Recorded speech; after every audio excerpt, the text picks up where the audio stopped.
So, it's okay. Good morning, dear colleagues. Warm welcome to our first session today, which is about Heimat, Zugehörigkeit and Migration, also home, belonging and migration.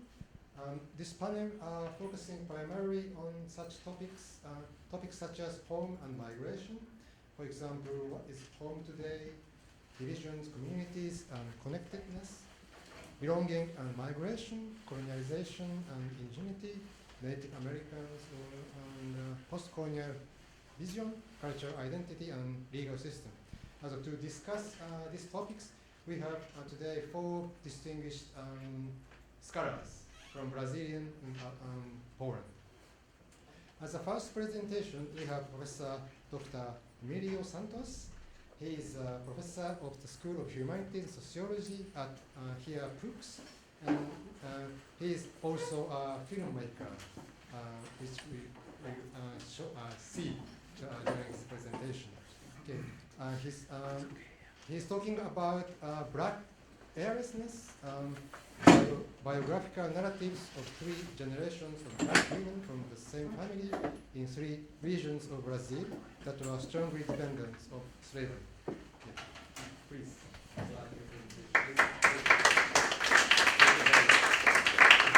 I will present in a language very close. I'm convinced it's very close to English. Well, this is my current research. And I present you not only the topic, the issue, but also how I'm approaching it, how I'm approaching theoretically and methodologically, but also how I'm planning to diffuse the results. As you said, I am a documentary filmmaker, have done some films, so also in this case I'm preparing a film. I will show these is very short ones of that is presenting my epistemological foundation of my research, and the method also is a very strange to present a film on method, but I have done it. So my interest is to investigate the diversity of perspectives of living experience, because the assumption here is that only to have the objective characteristic, for example, the gender or the skin color, is not enough to define the interpretation of lived of life experience. So in this sense, I'm using here and making up the most of my connection to my academic connection to Germany, because I'm imported this approach and the method. So in this sense, I'm as the titles announced, I'm interviewing biographically 3 generations of the same family in these 3 regions to capture the experience of how is to be Black and how is to be Black woman in Brazil today. So this is my interest. I'm not asking them that they are heirs of the slavery. This they have to perceive by themselves or not. So the regions that I'm researching, we are here in the south, in Porto Alegre, but I'm conducting interviews in Pernambuco here. based on the sugar production. The first phase of the slavery in Brazil, in diamond, gold and diamond in Minas Gerais. Originally I come from Minas Gerais, and also in the south, the extreme south of Rio Grande do Sul, salty meat. So there's three different kinds of slavery. So also based on this economy, I'm researching what the Brazilian reality produced from this totally different slavery economy, you know.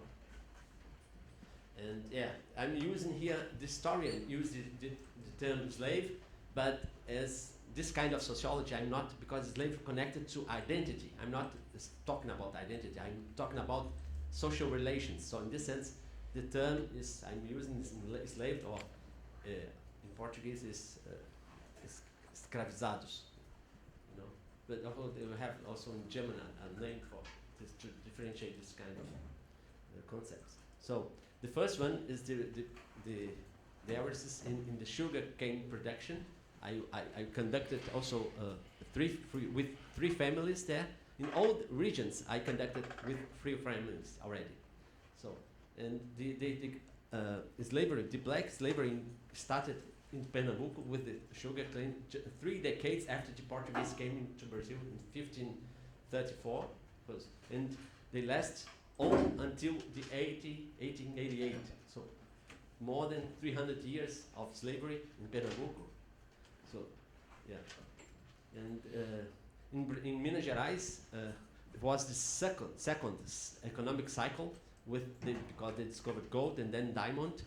Well, the mainstream explanations of the economic and sociologists in Brazil, the mainstream, I would say, is more Marxistian explanations that the slavery in Brazil was connected almost exclusively to the export economy. So that means that the slavery in Brazil is a responsibility of the colonizer.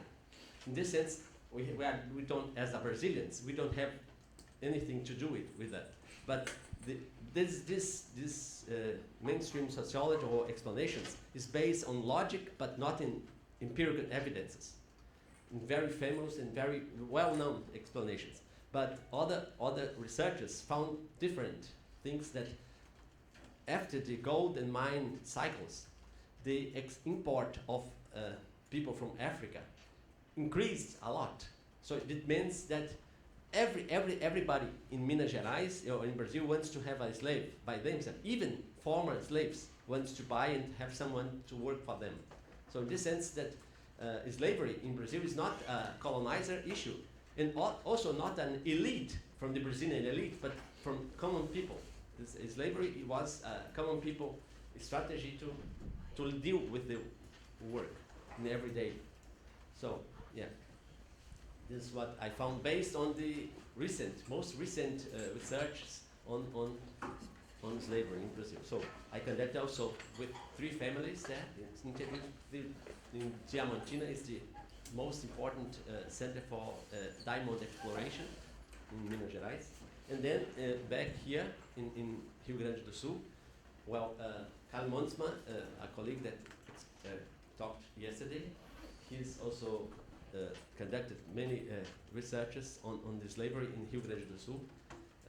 And we found that is also a different, it's not a urban, it's not a rural, it's a semi-rural and semi-industrial kind of slavery in the south of Brazil. And because they was used only based on the farms, huge farms, but also in the production of salty meat.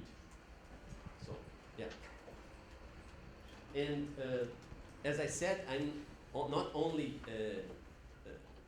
presenting this issue, but also how I am approaching it. I'm really important this approach based on the the Jewish Austrian sociologist that was also a lawyer and a philosopher. And until recently, we have just one book from him, which very short papers. And I organized the translation of these 2 books, this one with the support of CDEA, that we have for free as a download.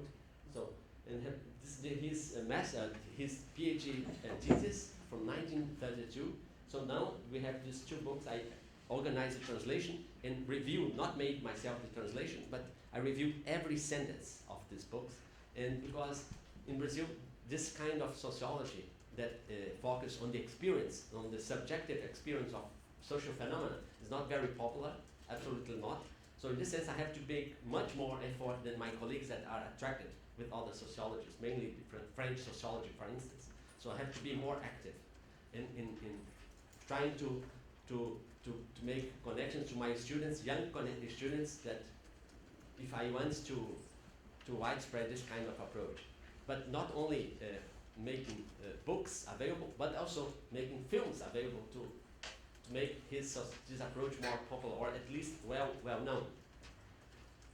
In his it's a very interesting approach of Schutz. He differentiates the action. He's actually is a sociology of action to explain, to understand how people do, what they do. So, and he explains that we have, as a motivation, we have two kinds of temporal motivations. We have a motivation that is connected to the future. For example, if I ask why we are here, so because at 9, Claudia invited us to be here, but why really we are here? So then it's as a motivation based on the past, on our past experience. Why we are connected to the German center and so on and so on. So in this sense, he differentiates temporality in our experience, in our motivation to do what we do. And based on biographical method, we have some methods, at least two, the most important ones. One is very popular in France, but also in Brazil, based on Daniel Berthaud. They are interested on the objective life course of someone. And here this is the different, based mostly, not only but not exclusively, but mostly on the Schutz sociology. We are reconstructing the interpretation, the meaning construction of the biography by the biographer themselves. So in this sense, this is the interpretative approach to biography. And the other, I also, because this method is also not known in Brazil, so I organized also the translation of two books from Gabriele Rosenthal, used to be from the University of Göttingen. I also review every sentence, single sentence of the translation. The translation was very, very good, very well done. So I have to make a very short break to show you the teaser. It's very short of on Schutz.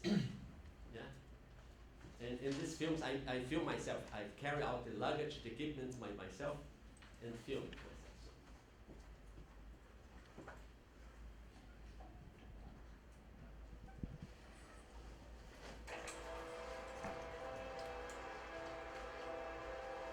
Ele vê o mundo da vida de uma perspectiva pragmática, ou seja, constituído pela ação social.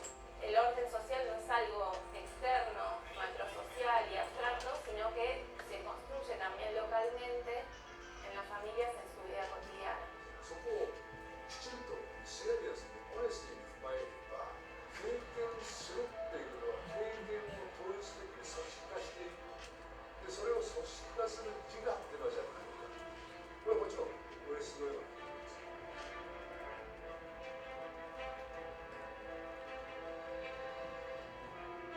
I think he had a very happy childhood from everything that I can see, and when he went to the university, he became, of course, he entered World War II as a young man, World War I as a young man. He risked his life on the front during World War I for his country. He was out of the country when the Anschluss occurred in Austria, and so he was cut off from his family. It was a very traumatic time.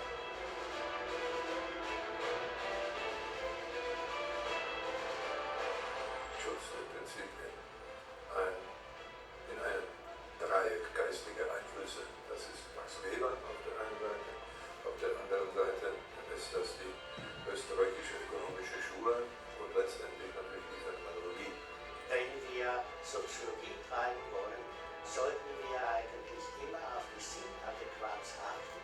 Das heißt, wir sollten nicht Interpretationen vornehmen, die überhaupt nichts mit der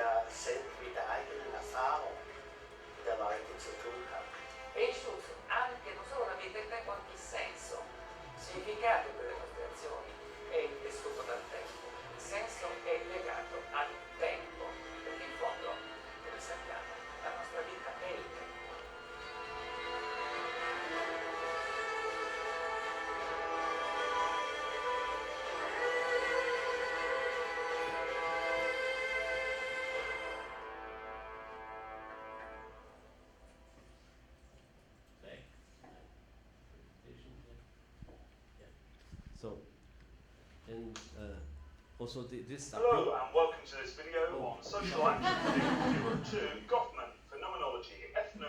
Okay. So, what is interesting in this approach that we are connecting a very complex kind of analysis, because we are combining the synchronic analysis, that means the moment where the interview was conducted, but also we are asking them to narrate, not only to describe or to argue about their own life, but to narrate. There's a difference, because now narration is a very inflationary term, but for us it's a technical concept that is connected very much to the action. So in this sense, we are combining this diachronic and this synchronic approach. It's a very complex one, but very interesting. And yeah, and here is the film. I made also a film on this method. This is the next one that you are invited, Brazilian colleagues are invited for 18 June at the Goethe Institute. The first exhibition was in Vienna 3 weeks ago in the Schutz Circle Conference at the University of Vienna. So, sorry, very some seconds this teaser here. Also 1 minute. Perché in fondo, come sappiamo, la nostra vita è il tempo. Wir haben einen Zukunftshorizont, auf den wir uns orientieren. Dann habe ich aber auch einen Zeithorizont in die Vergangenheit. Also wenn man anfängt, so etwas zu erzählen, dann werden die Hintergründe erzwungenermaßen miterzählt.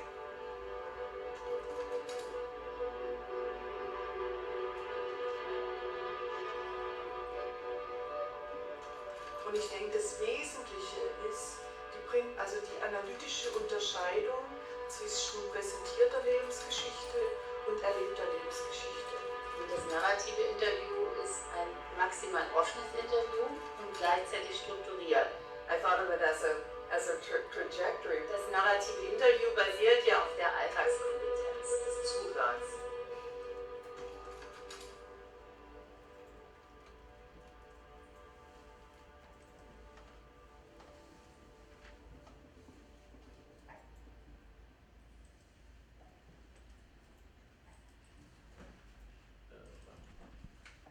I'm convincing the founding agencies that is an advantage to support my research, because they received a paper but also a film. So in this sense, yeah. And to talk to young people is very, so people not very academic, so it's a way not to substitute the text, the books, but to attract to the interest to read it. So that's just preliminary results of my research. So I using this approach to interview and to analyze my interview partners, the three generations of black women. So the first one, some families thematized this issue. They have also to discuss that they have this heritage connected to the slavery, but at the same time I found some families that have no idea that their families, for example, people from Pelotas, are connected to the slavery.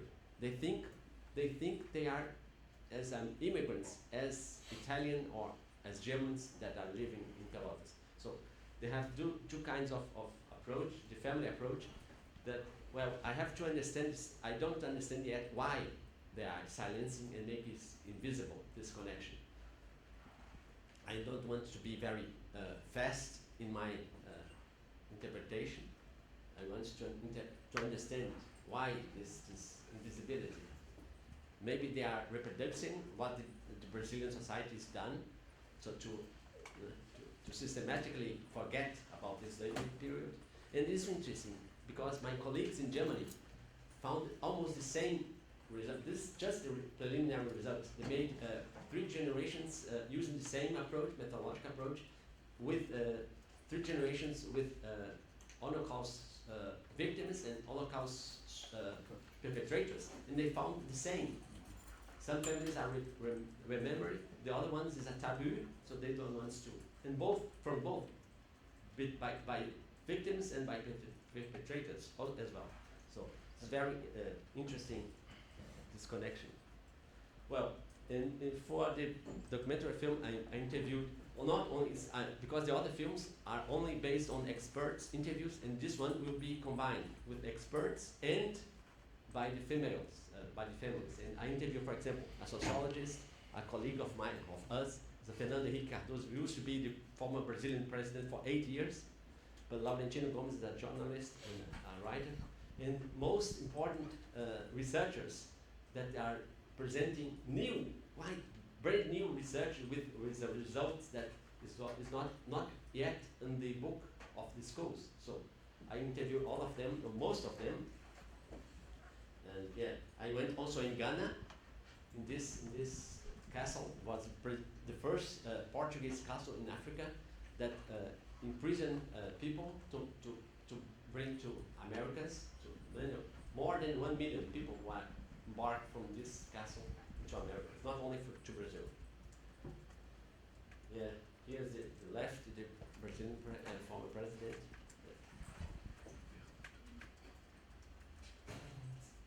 No, it's almost finished. And here I have also the 40 seconds teaser of this one.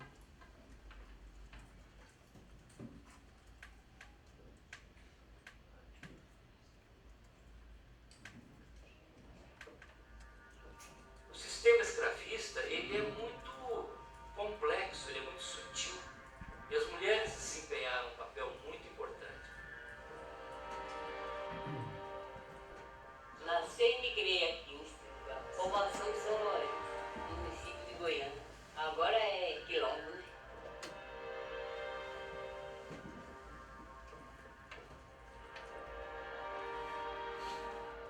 Nós fomos descobertos que éramos quilombolas em 2003. É meio complicado falar, eu sou católica, mas também faço parte da Umbanda. Mas pra mim, não tem problema nenhum.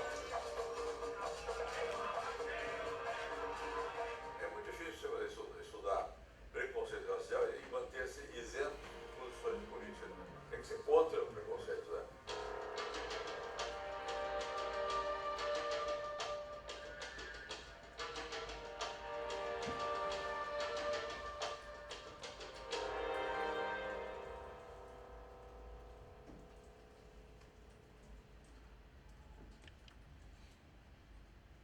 So I hope, how is my research is connected to our panel here? So my assumption is that we cannot say anything without having the perspective of the subject themselves. So I don't want to say something, to replace the interpretation of them, to say something interesting. Everything that but I'm not reproducing what they are doing, what I'm saying. I have to interpret their interpretation. This is what's connected to Schutz sociology. So thank you very much.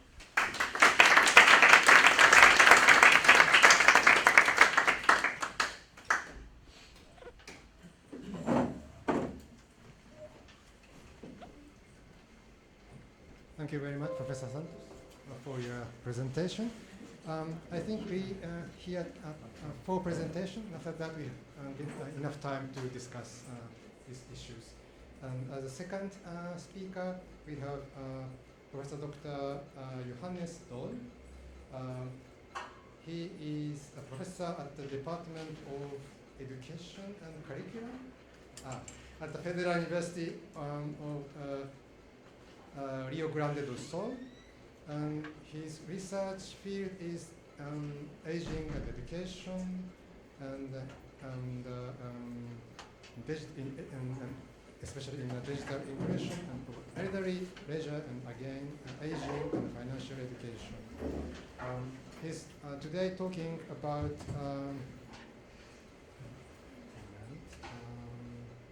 aging in the consumer world, the example of Quilombo, really, right? Okay, Quilombo and afro-Brazilian community.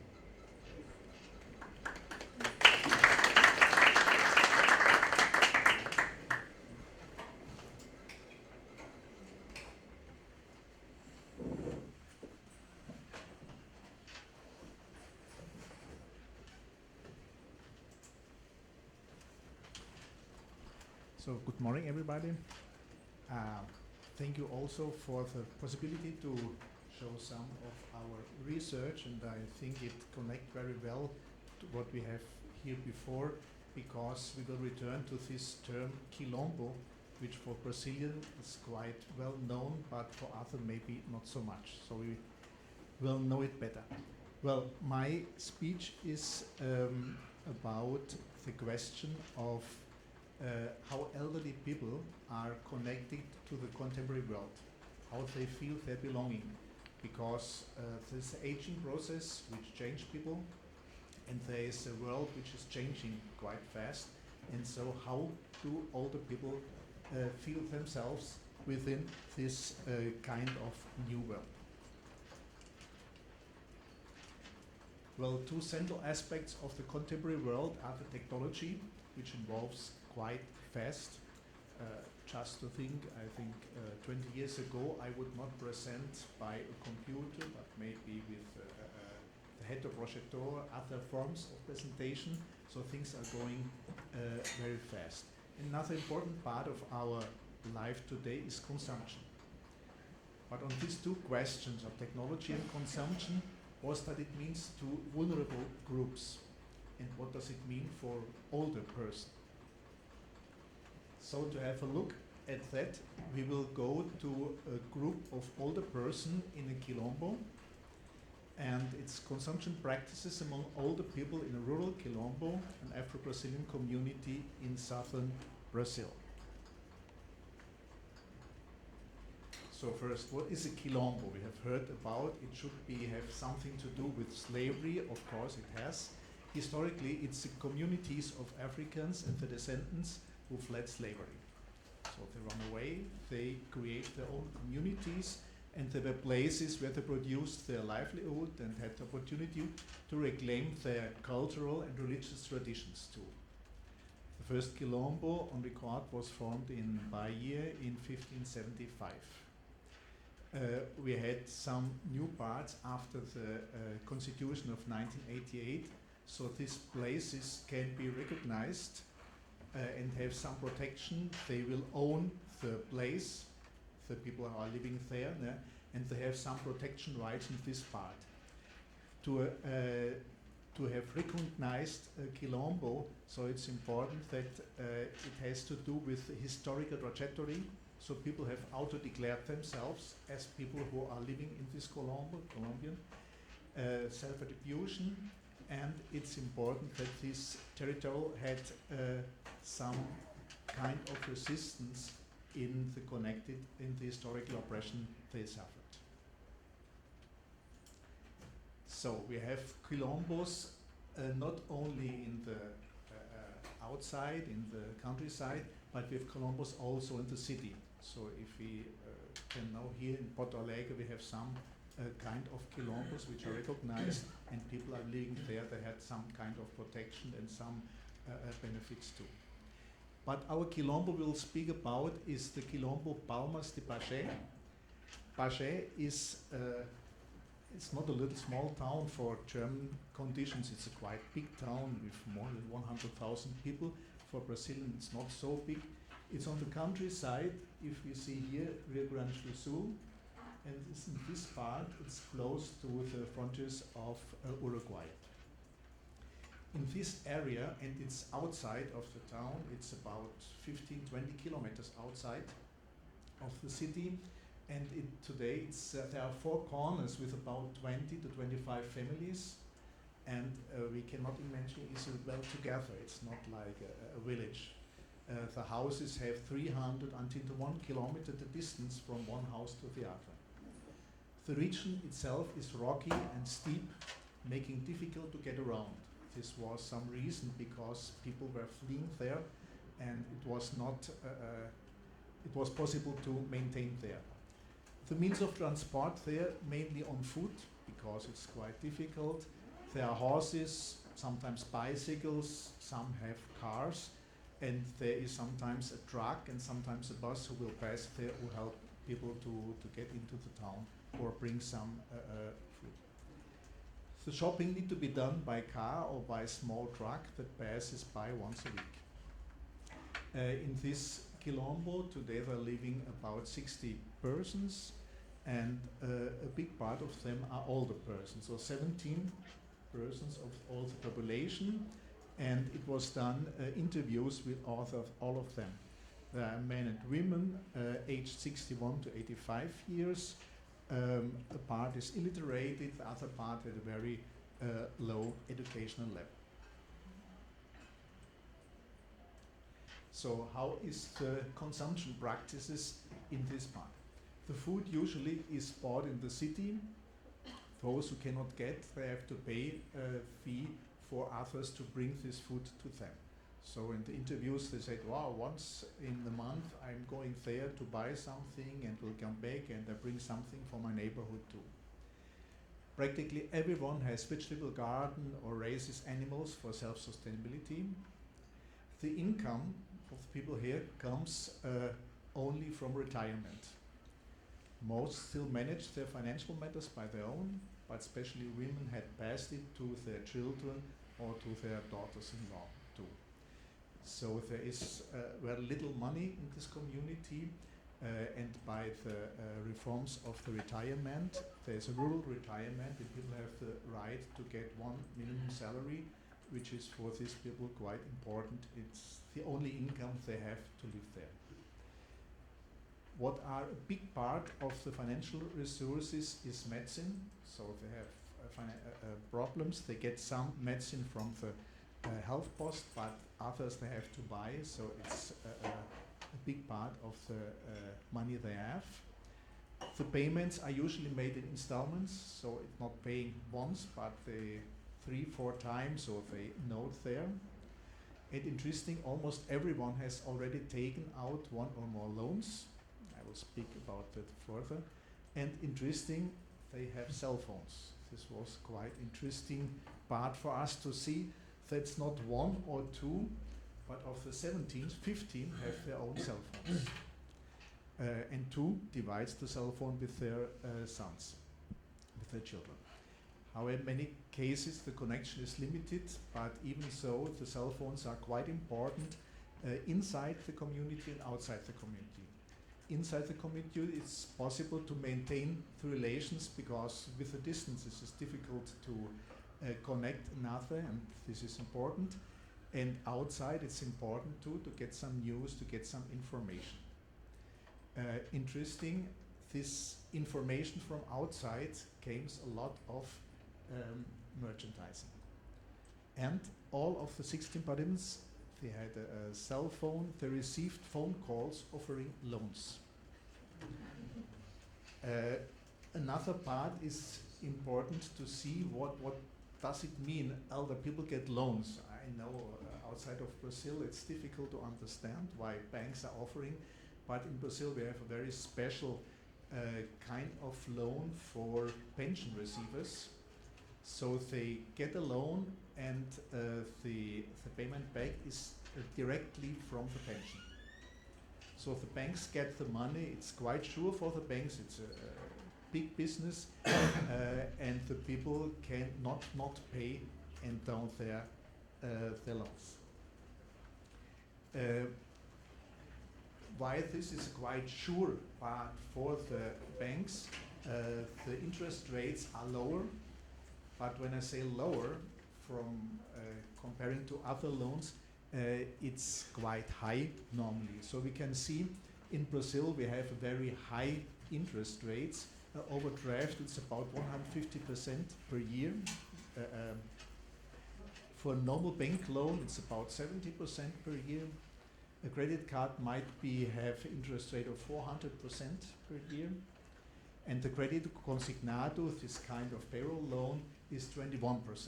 So it's better to get it, but even so, it's very high interest rate people have to pay back. When it was created, there were some protection for the older people, so it was said they can only until 30% of the income to get on this payroll loan. There's limited of 5 years, and they were also limited to pensions. But over the years it was broadened, so today it's up to 55% of the income. up to 7 years, and it was not only pensions but also social benefits. They can make a loan on these social benefits. And this, of course, was on one part very interesting for older people. I can get a loan, I can have money, but most of them don't understand the consequences of this part. So it's transformed to be a debt trap. Over 30% of all pensioners have taken out at least one, often several, of these loans. And we have 30.1 million of registered debtors are 60 years and older. It's almost 40% of the elder population. And from 2019-2023, the number of older people with unpaid bills increased by 3.4 million. So we said a very complicated process of indebtedness and over-indebtedness of the older population. To say here, the loans, the access to credit is not bad, but it's almost very aggressive, invasive, and often borderline legal marketing by financial institutions to let older people indebted over indebtedness. And with the high interest rates, the payroll loan represents an exploitation of a vulnerable group, older persons with low income. And I have often to think about Bertolt Brecht, was ist ein Einbruch in eine Bank gegen die Gründung einer Bank? So what is to break in a bank compared to create a bank? So let's see how these loans are working in the Quilombo. Interesting, everyone, just one hadn't done it. All of the others had made at least one loan. And so related how this part is functioning. The banks call directly offering money. Once a year, a truck passes here. Then we can buy furniture in installments. These people even give loans. We talk to the seller and they resolve everything quickly to release the money. So we have intermediated from the bank to the people. And this intermediation, it delivers the banks, they have nothing to do with problems they might have, no? And it stays on the seller. There's an intermediary between the Quilombo and the bank that allows access to money through a loan. Like another person said, I ended up asking how this loan arrangement worked. It was the researcher who did this reflection. To my surprise, the interviews reveal that they call the seller on WhatsApp and the forwards everything. The seller is always very helpful and attentive, always finding a way to release the money if they need.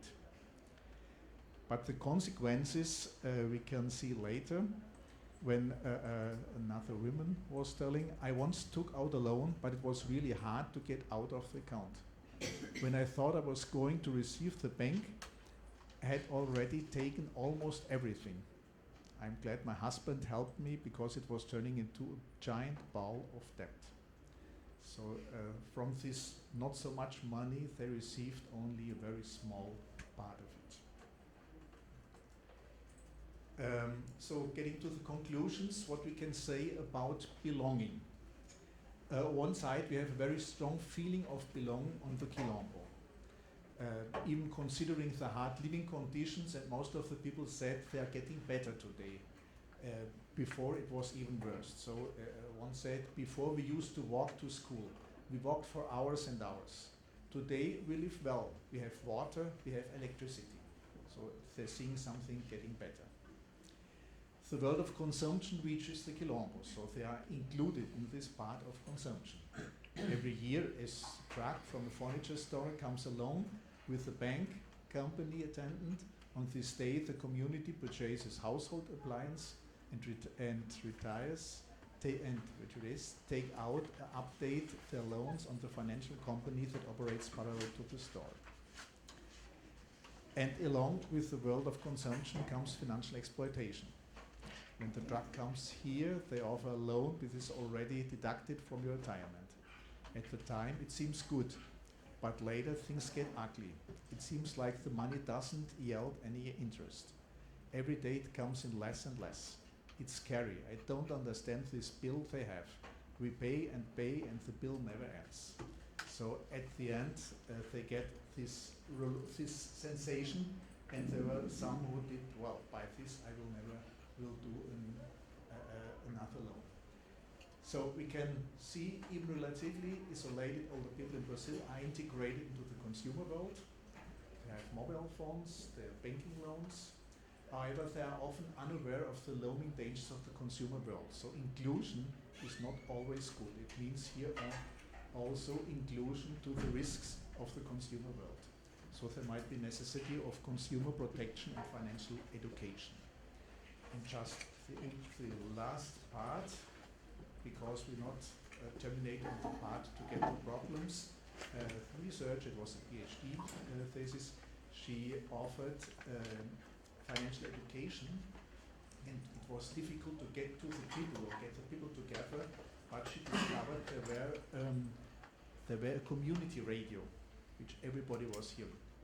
So she developed a form of giving financial education by making podcasts for the older people, and there was a very good return after them. They spoke with them, and they were interesting, their understanding a little more about the situation.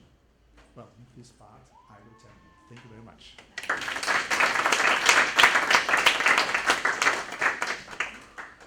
Thank you very much, Professor Don, for the interesting talk. Now we are moving on to our third presentation. Professor Dr. Darius Wojciech, sorry for my bad pronunciation of it. He is a professor of the Department of Modern History and head of the Center for Research on the History of German and European Sport. His presentation had been in German, and the title about the Fußball als Instrument zur Bildung einer gesamtdeutschen Identität.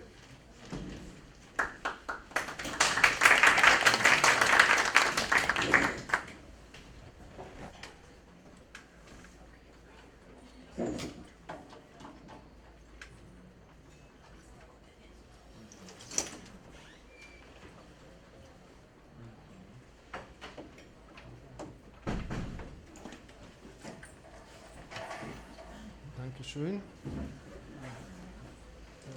In meinem Referat möchte ich ausgewählte Aspekte der Bedeutung des Fußballs als Beispiel für die Bildung der gesamtdeutschen kulturellen Identität darstellen und sie im Kontext der politischen Situation beleuchten. Wenn es um kulturelle Identität geht, beziehe ich mich hauptsächlich auf Theorien, die den Sport mit dem Konstrukt der Nation verbinden. Im Sinne einer vorgestellten politischen Gemeinschaft von Benedikt Andersson beziehe ich mich auf Theorien, die den Sport mit dem Konstrukt der Nation verbinden. In erster Linie auf die Verwendung der Begriffe nationale Identität und kulturelle Identität als Seelenkit des modernen Kollektivs im Sinne von Dirk Schümer, die besonders im Fall von sportlichen Ereignissen aktiviert und sichtbar werden, denn meiner Meinung nach nichts trägt mehr zur Bildung einer schichtübergreifenden Gemeinschaft bei, die alle einigt, und nichts beeinflusst die politische und nationale Stimmungslage mehr als Fußballereignisse, was besonders hier in Brasilien sichtbar ist. In der Bundesrepublik und in der DDR spielt der Fußball stets eine bedeutende Rolle. Sowohl die regierenden Politiker als auch Funktionäre der Fußballverbände in beiden Ländern waren sich des besonderen Charakters und der außerordentlichen Bedeutung dieser Sportdisziplin bewusst. Damit wurde der Fußball Teil der deutschen Massenkultur und erhielt auch in den politisch-ideologischen Vorstellungen eine einzigartige Stellung. Dies äußerte sich unter anderem in der spezifischen Behandlung dieser Sportart. Die Aufwendungen für ihre Entwicklung überschritten häufig die Ausgaben für andere Sportdisziplinen und die Fußballverbände verfügten über eigene ausgebaute Strukturen. Als erstes möchte ich ein Beispiel anführen, das in diesem Zusammenhang am häufigsten verwendet wird. Also die Fußball-Weltmeisterschaft 1954 in der Schweiz. Die zweite Weltmeisterschaft nach dem Zweiten Weltkrieg und die erste, an der eine deutsche Nationalmannschaft teilnehmen durfte. Die Menschen in beiden Ländern konnten damals erleben, wie die als Außenseiter geltende deutsche Nationalmannschaft im Berner Finale die hochfavorisierten Ungarn mit 3:2 schlug und den Pokal für die beste Fußballmannschaft der Welt gewann. Der Outsider schlug den haushohen Favoriten. Dadurch konnte der Mythos von der Rückkehr Deutschlands in die zivilisierte Welt genährt werden. Durch das Wunder von Bern konnten die Deutschen ihre Abseitsstellung in der Völkergemeinschaft relativieren, was zu einem nationalen Überschwang führte. Die Ereignisse in Bern wurden in der ostdeutschen Gesellschaft ähnlich wahrgenommen. Der DDR-Reporter, Fernsehreporter und Fußballkorrespondent Wolfgang Hempel erinnerte sich: Nach dem Spiel haben sich die Menschen im Osten genauso gefreut wie die im Westen. Das in Deutschland als Wunder von Bern bekannte Spiel wurde in der geteilten Gesellschaft zu einem Symbol, zu einem Erinnerungsort. In den nächsten Jahren war die Sympathie der Einwohner der DDR, zumindest bei den größten Fußballereignissen, immer auf Seite der Bundesrepublik, die, anders als die DDR-Mannschaft, beachtliche Erfolge feiern konnte. Aus Sicht der kommunistischen Regierungspartei SED avancierte die Weltmeisterschaft 1974, die in westdeutschen Stadien ausgetragen wurde und an der die DDR-Nationalmannschaft zum ersten und einzigen Mal teilnehmen sollte, zu einem wahren Loyalitätstest für die ostdeutschen Fußballfans. Die einzige offizielle Begegnung der beiden deutschen Mannschaften, die mit dem sensationellen Sieg der DDR endete, wird von ehemaligen Entscheidungsträgern als Beleg dafür angeführt, dass auch der Sport seinen Beitrag zur Idee zweier getrennten deutscher Staaten geleistet habe. Es gibt jedoch auch gegenteilige Meinungen, denen zufolge die Sympathien der DDR-Fans nicht so eindeutig auf Seiten der heimischen Mannschaft waren. Das Ergebnis der Begegnung der beiden deutschen Nationalmannschaften soll von der Mehrheit der Fans ambivalent oder sogar negativ zur Kenntnis genommen worden sein. Dies soll sich in diesem Umfeld populären Losung, die unseren verloren gegen die DDR, niedergeschlagen haben. Das Turnierergebnis, also die Weltmeisterschaft für die Bundesrepublik und das Ausscheiden der DDR in der zweiten Phase, stellte die alte Hierarchie wieder her, indem es die Aufmerksamkeit der DDR-Fans auf die westdeutsche Mannschaft lenkte. Die nächsten großen Fußballturniere, also Welt- und Europameisterschaften, haben das Interesse der Einwohner der DDR an der DFB-Auswahl immer weiter verstärkt. Seit der Entstehung der Fansubkultur in den 70er Jahren gaben sowohl ihre Mitglieder als auch andere Stadionbesucher ihre Verbundenheit und Sympathie gegenüber der westdeutschen Mannschaft öffentlich Ausdruck, indem sie die richtige deutsche Mannschaft nannten. Auf den Tribünen waren häufig auch Losungen zu hören, die die deutsche Einheit postulierten. Auf der Folie haben Sie dargestellt die Abschnitte von Interviews, die ich im Rahmen von einem DFB-Projekt durchgeführt habe. Die angeführten Zitate belegen, dass die Sympathiewerte für die DFB-Mannschaft beachtlich waren und sich in allen Gruppen der Fußballinteressierten beobachten ließen. Der westdeutsche Fußball weckte Interesse und Sympathien bei den Fußballfans in der DDR schon seit den 50er Jahren. Dies betraf nicht nur die Nationalmannschaft. Die Reform des Spielbetriebs in der Bundesrepublik verstärkte diesen Trend noch zusätzlich. Im Jahr 1963 wurde die Bundesliga ins Leben gerufen. Die neue deutsche Fußballliga zog von Anfang an Fans aus dem Osten an, wobei die zunehmende Verbreitung des Fernsehens ihre Anziehungskraft noch verstärkte. Die Fußballfans in der DDR verfolgten die Übertragungen der Bundesliga westdeutscher Sender so gerne, dass sie manchmal eine Konkurrenz für die heimische Oberliga darstellten. In den 70er Jahren, als der Fußball besonders populär wurde, soll jeder ostdeutsche Fan eine Lieblingsmannschaft jenseits der Grenze gehabt haben.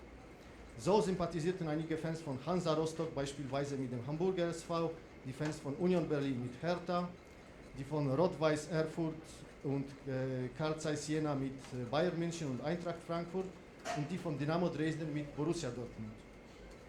Als Zeichen der Verbundenheit wurden Aufnäher, Fahnen oder Wimpel der Lieblingsmannschaften getragen und Sprechchöre sowie Gesänge der Bundesliga-Fans in den Oberligastadien kopiert.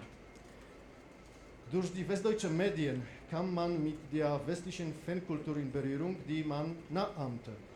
Dies trug zur Entwicklung der Fußballsubkultur, Hooligan-Szene und Skinhead-Bewegung bei, die fast eine Kopie der westdeutschen Muster waren.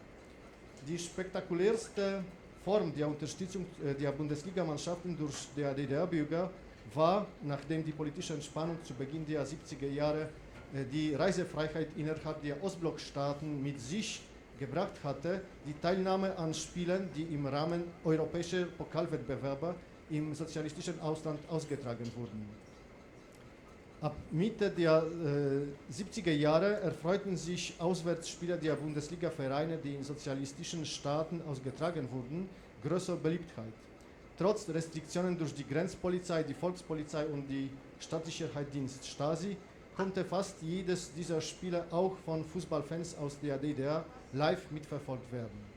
Laut Stasi-Berichten nahmen allein im Zeitraum von 1979 bis 1981 an 13 Spielen der Bundesliga-Vereine ca. 5000 DDR-Bürger teil. Die Funktionäre irritierte besonders das Verhalten der Zuschauer, die ostentativ ihre westdeutschen Fußball-Idole anfeuerten und in den Gästblöcken manchmal die Mehrheit stellten.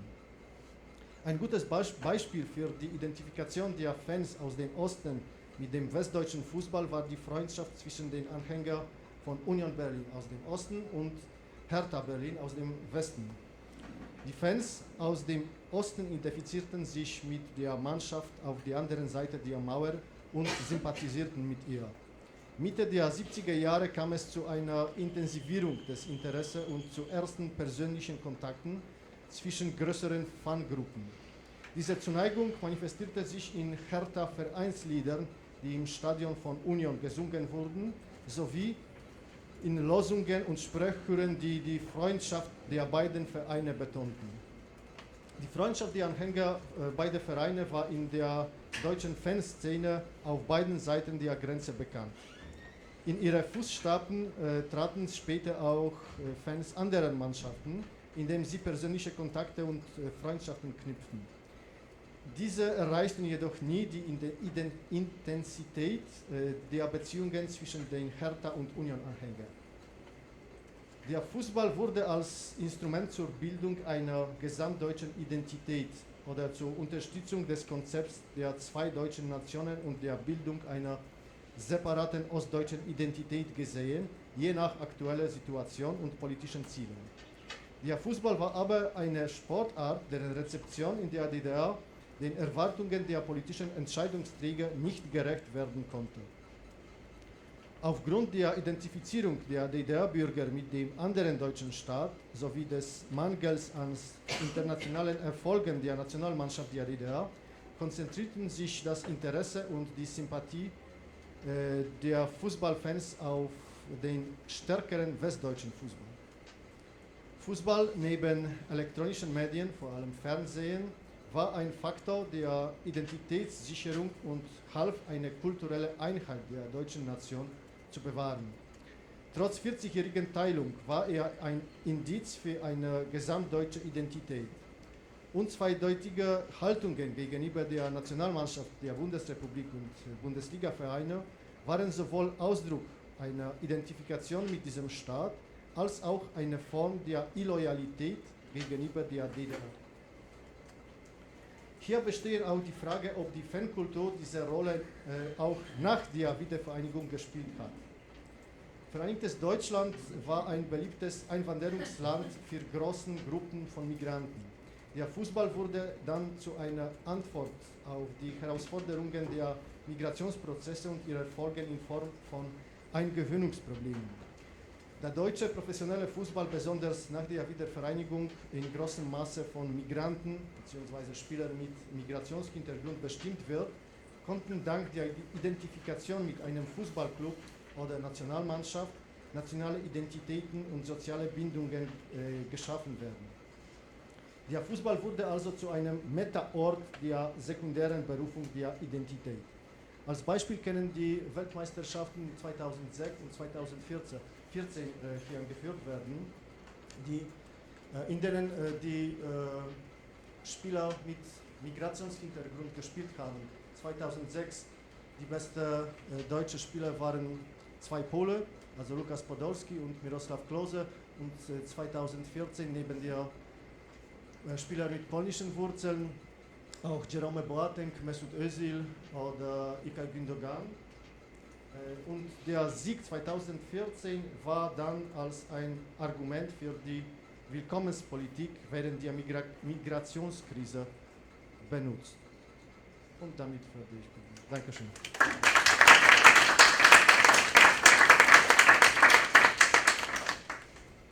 Yeah, thank you very much, Professor Rochasin. As fourth and last presentation, we have Dr. Anna Kurapi. Kurapi, yes, okay.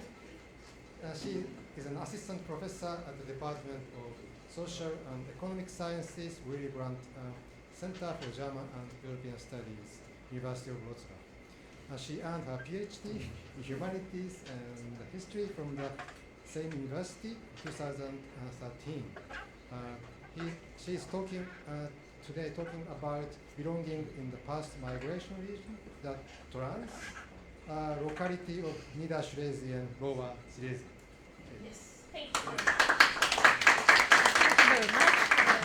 Let's start my presentation. We move to Lower Silesia, Niedersilesia, the former German region. I have a text to keep time and let us have discussion later, because I can speak about this subject for hours. Yes, here is Lower Silesia. This is the central region here of my research interest and a long-term field research. I'm cultural anthropologist, but I did also oral histories there. And the region situated in western Poland used to be a part of Polish and Czech kingdoms, as well as Prussia and Germany. And it was incorporated into the Polish state after the Second World War and experienced near total population exchange. So here is the Polish borders in between two world wars. And these pinkish areas are the regions that were annexed to Poland after the Second World War, and this gray that we lost, let's say, after the Second World War. So the borders were moved from east to west. And the German citizens who lived in this area before the Second World War were expelled, yes, forced to leave, and this area was populated by different, very varied settlers coming from these eastern areas. Now it's Ukraine, Belarus and Lithuania, but also from France, Belgium, all Europe. It was really divided society. Lemkos, Ukrainians, Jews, really divided society. And yes, so I assume that that's why Lower Silesia can be called a post-migrant region shaped by these difficult layers of displacement, replacement, and varied migrations.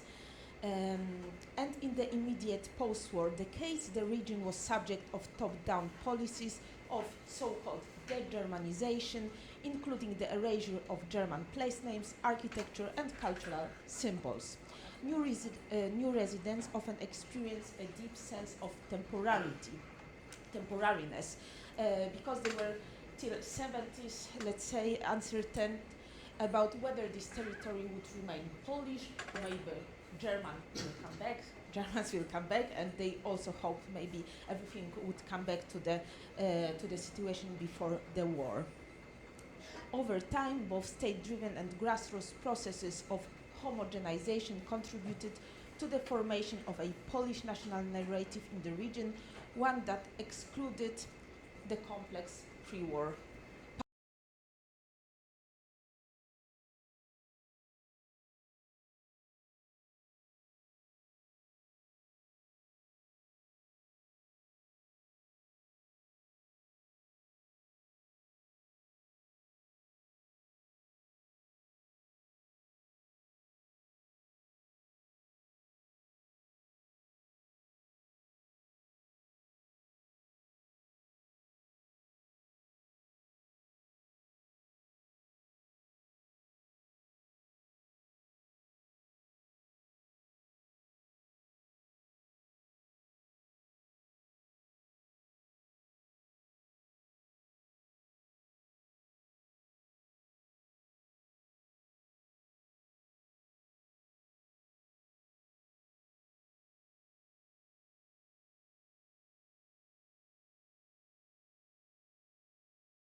notion of palimpsest, I argue that they are more like a patchwork in which elements of different proveniences interweave, overlap, and mutually inform one another. And the same is actually, in my opinion, with these three dimensions. You cannot distinguish them actually, but they are all interwoven. And this patchwork is not static, of course, it is continuously updated and reinterpreted through everyday practices, local narratives, affective attachments, and material encounters. It includes pre-war German objects and architecture, post-war memories, family stories of migration and resettlements, as well as new discoveries of activists and grassroots organization. And together, all these translocal, let's say, elements, they form a living texture of belonging, where identity is, of course, constantly negotiated, enacted, and materially mediated. Thank you very much for your attention.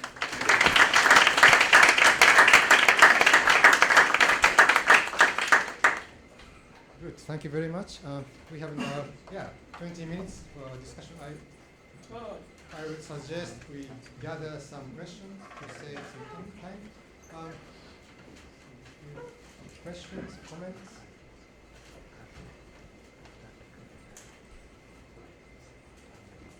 Good morning. Do you hear me? No. Yes? Oh, okay. Yeah, I know, but still, I want to check if it's working. I have a question to Anna. First of all, thanks you for the wonderful presentation. And the question is if there are any cases of contact with the German owners and some like negotiation or some dialogue through the objects that were left. So what the German owners think about this object and the Polish new owners.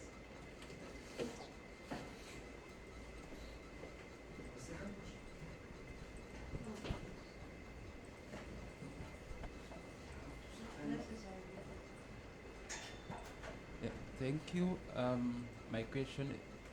My questions are to the first panelist, Professor Hermílio Santos. Yeah. Yeah. Okay. Yeah. That was very interesting hearing your research and your methods. I wanted to know how you choose the three families. The three you spoke about three families and their narratives, on which criteria, and you work with them. How was the perception of your work? That's two questions. And the third question is, you use the sociological method of Schultz. I don't know if he think about how the experience of the researcher influence the experience of what he's researching. I mean, you talk about the interpretation of interpretation and how your interpretation as an external person, I guess so, influence your work or the interpretation of these families. That was your question. And the question to Professor Dole, I don't know if the families have constructed is a kind of alternative way of dealing with this depth tract.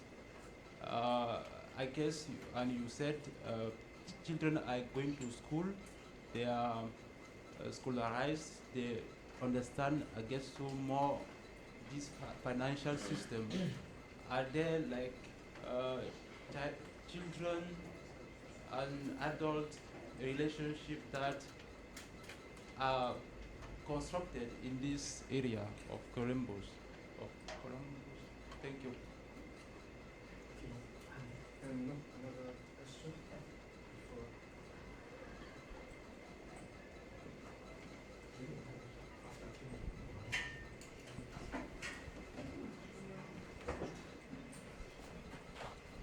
So my questions are also to Hermílio and Johannes. To Hermílio and Johannes, the same questions actually. How the experience, how the living with those peoples, with those communities transformed what is often called methodology, your so-called methodology, I don't know if you consider it as such, and your understanding of science, and what changed on you, on your hypothesis with regards with what you thought before meeting them.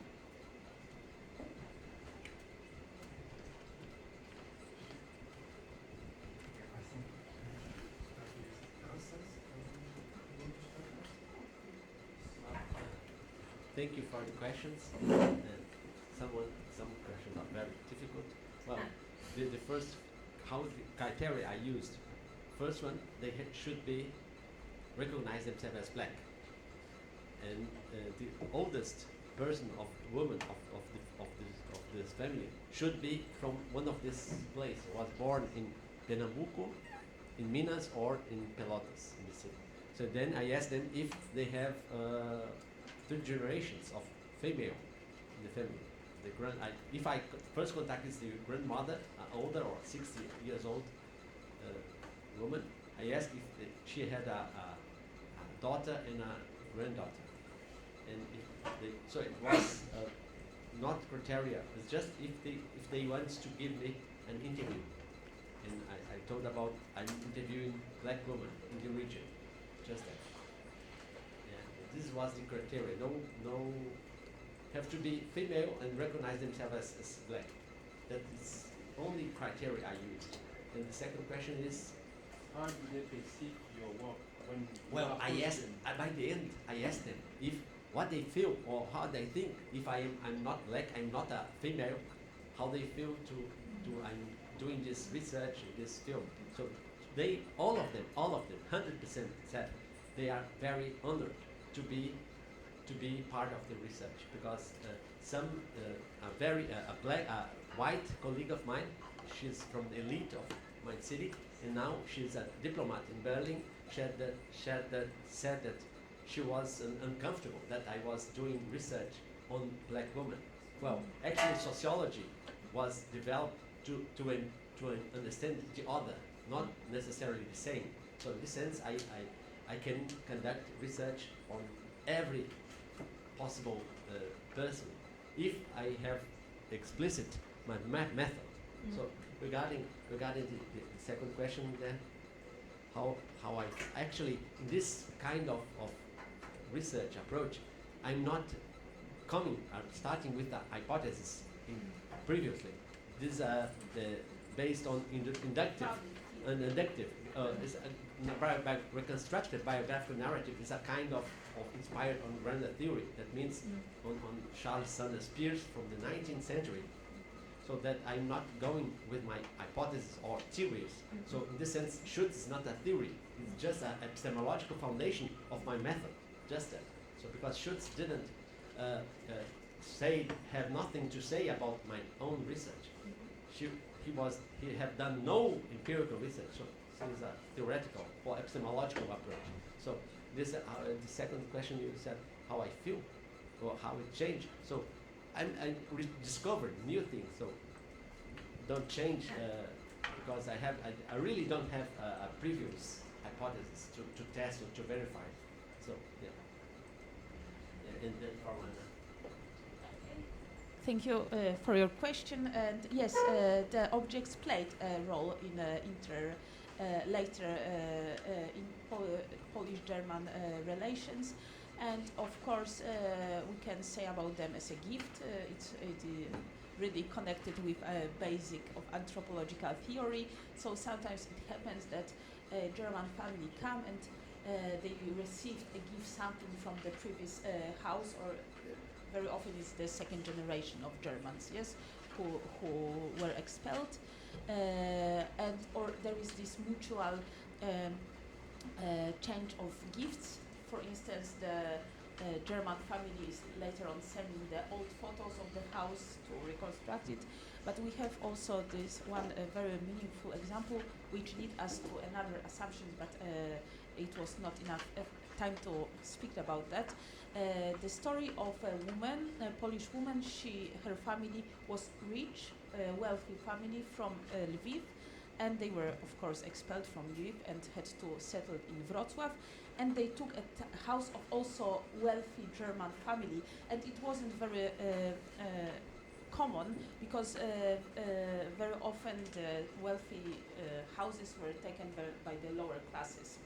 And after in 70s or I don't know, mid-70s, the German family came to see the house, and at the beginning was a little bit not very friendly to the new family and expected that the house would be destroyed and not very positive feelings.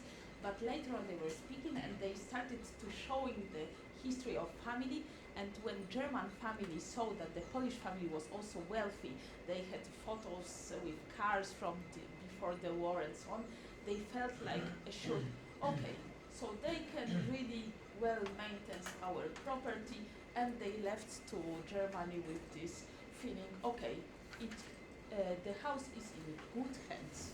So this is this a little bit class-based relations, which is also important in this narration about past. But yes, objects were important, were mediating or were treated as a gift in these relations. You just said, sorry, that this led you to another assumption, which is that yes, this idea, yes, the class.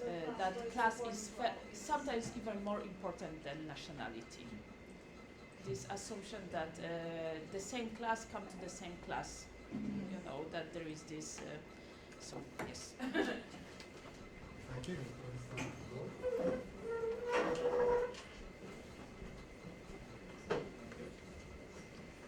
Well, thank you for the questions. It's of course not so easy to understand the structure within the Quilombo.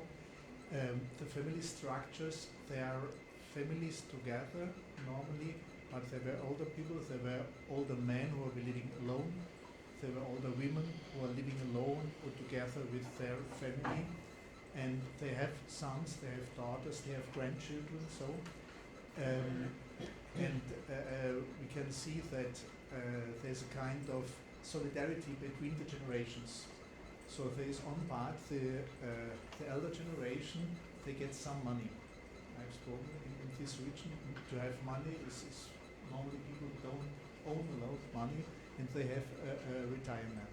And with this money they are helping the others. And so the interesting part of the loans, in many cases the loan is not done for themselves but for the family.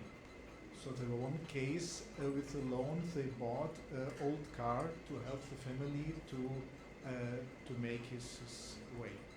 Another part, they made a loan to, don't remember, but it was not for herself but for her daughter to help in the situation. So this is a part of individual helping. If the older persons are with problems to deal with the financial situation, the youngest will help. They will administrate their financial parts, will help them on this part. You asked about the schooling. Well, they spoke, they were going to school before, but if we are saying they're going to school, we can't imagine that this person were going to school for 7 or 8 or 10 years. Sometimes they're 1, 2 years. And in many cases, we have seen in other research that especially the women, they go to school for 1 year maybe. It's very far away. It's a little dangerous. The father don't want them to go out there, so they stood at home and helped the mother.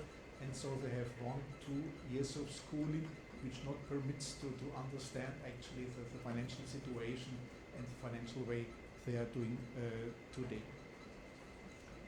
Okay, this part, and how I'm dealing with this project, what I have to do, how I came to this project. Actually, this is a project from a PhD student.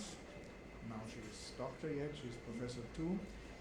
She was at that time working at a teacher in the school, which were very close to the Quilombo. So they were the children from the Quilombo who came to the school, they know the persons, so they had a possibility to get into the Quilombo to speak with the people. She's also Afro-Brazilian, so they had easily contact with this group. Actually, my research is basically about financial education for older people, and so this was the first time we had done this in Quilombo, so it was a very specific part to understand. And well, for me was also very interesting the kind of understanding of indebtment, of over-indebtment. I know this is my part, I know, but she brought me new things about how this is working within Quilombo. So this were the work together. I was undated, and it was a quite good doctorate thesis she has done with that. No? I answered the questions. Okay, she after that. Ja, ich habe eine Frage an Herrn Professor Wolkaschel. Weil man spricht jetzt in Deutschland viel über die Teilung, dass sie weiterhin noch sichtbar ist in Deutschland. Und da habe ich, also ich kenne jetzt mich nicht genau mit Fußball, aber ich dachte mir, vielleicht sieht man bis heute auch irgendwie ein Zeichen für die Teilung in Fußball, in den regionalen Fußballmannschaften oder vielleicht auch in der deutschen Nationalmannschaft. Und da wäre ich sehr interessiert daran, ob das noch sichtbar ist.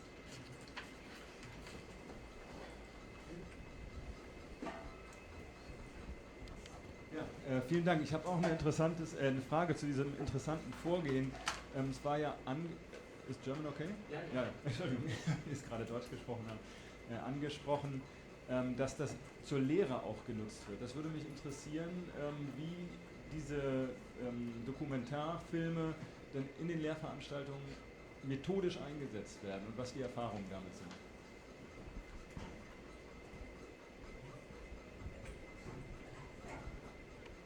Also vielen Dank für die Frage. Die Teilung Deutschlands war nach der Wiedervereinigung auch im Fußball zu sehen. Direkt nach der Wiedervereinigung war Ostdeutschland eine Fußballwüste. Da funktionierte Fußball auf dem höchsten Niveau nicht oder fast gar nicht.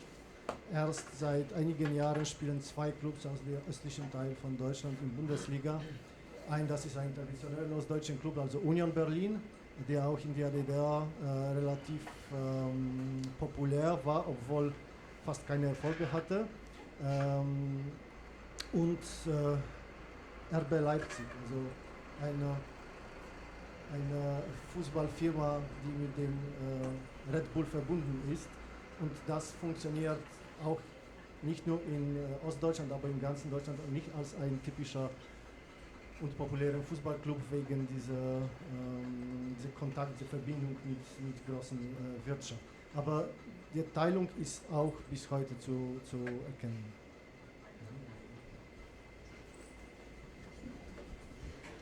Danke für die Frage. Ja, ich benutze natürlich fast jedes Semester meine Filme. Ich habe bis jetzt 8 Filme schon gedreht und ich zeige immer, wenn ich zum Beispiel über Grenze, ich habe einen Film über Grenze, wenn der Thematik passt, habe ich etwas theoretisch oder empirisch zu lesen. Ich gebe jetzt zuerst was zum Lesen und danach zeige ich den Film als Illustration. Von Schutz mache ich das und es klappt sehr gut, weil zum Teil ist sehr theoretisch und ich versuche die Interesse zu erwecken. Ne? Und ich habe auch in anderen Universitäten, auch in Deutschland, normalerweise passiert auch das Gleiche. Also zuerst mein Professor macht ein Seminar über Schutz und dann lädt mich ein und zeigen den Film und sie werden natürlich danach hoffentlich größere Interesse an Schutztexten zu lesen. Ja, das so funktioniert. Aber in Präsenz? Also alle gemeinsam sehen den Film? Oder? Ja, wir sind gemeinsam, ja. Das mache ich unbedingt. Das ist das Schönste. Okay, we are just running out of time, but maybe one last short question, last short answer, maybe? Nobody? Okay. I thank you very much for all the presentation and all the contributions from before, and I hope you have fruitful discussion. And thank you very much.